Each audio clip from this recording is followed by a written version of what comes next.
Parliament में तो आपको चलने नहीं मुस्लिम दे लीग नून का क्या मुस्तकबिल है? सियासी हैसियत तो मुकम्मल नहीं होगा। मैं जो आपसे बात कर रहा हूँ, देखें ये कोई फर्क नहीं पड़ता कि अली जैदी हो या आसिफ जरदारी हो या जो मर्जी हो, आप जस्टिफाई करें कि ये इतने फेक अकाउंट में पैसे किधर से आए आपके पास।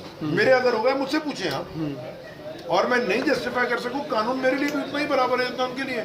ये कोई आसमान से उतर के आए कि इनके लिए ऊपर कानूनी लागत होता, और गरीब आदमी बेचारा स्कूटर पर निकलता है, वो जिंदगी भर वो उसकी पाकिस्तान नहीं है, ज्यादा पाकिस्तान तो उसका है। मेहनत मजदूरी वो धूप में सर्दी में किधर किधर ख्वार होकर अपने बच्चों को, हुकूमत ने क्या दिया है?